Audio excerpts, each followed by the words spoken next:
कोई पूरी रात को बच्चा जागकर इस बात के लिए पढ़ रहा है कि कल एक दिन एक सवेरा आएगा और उस सवेरे के होने के बाद में वो संघर्ष थोड़ा सा विराम ले लेगा, वो संघर्ष थोड़ा सा थम जाएगा। लेकिन जब उसके पास ये खबरें पहुंचती हैं तो उसका विश्वास टूटता है, उसका रातों को जाग कर के जो मेहनत करना था वो एकदम से खत्म हो जाता है और वह इस सिस्टम के सामने हार मान लेता है।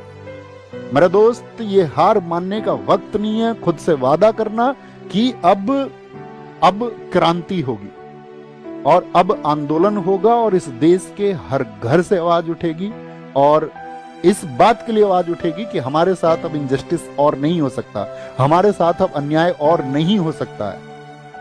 और बस मैं तुमसे इतनी बात कह सकता हूं कि तुम डरना मत, झुकना मत। और क्योंकि अगर हम डर गए ना दोस्त, और अगर हम झुक गए तो इस देश की जो टेढ़ी रीढ़ जिस किसी ने भी की है उसे हम कभी सीधी नहीं कर पाएंगे।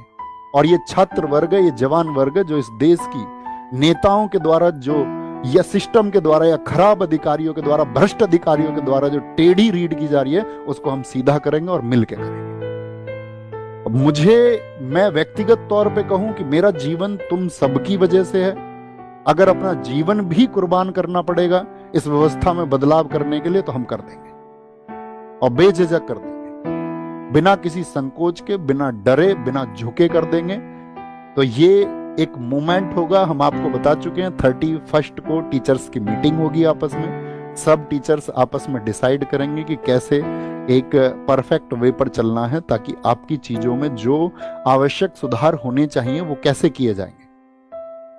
और अगर उन सब चीजों को कंसीडर नहीं किया जाता है तो ये सिर्फ एक प्रोटेस्ट नहीं, ये भविष्य बचाने का आंदोलन होगा, इस प्रशासन को जगाने का आंदोलन होगा और उस हर एक युवा आवाज को संगठित होना होगा जो इस खराब सिस्टम के खिलाफ में लड़ना चाहती है।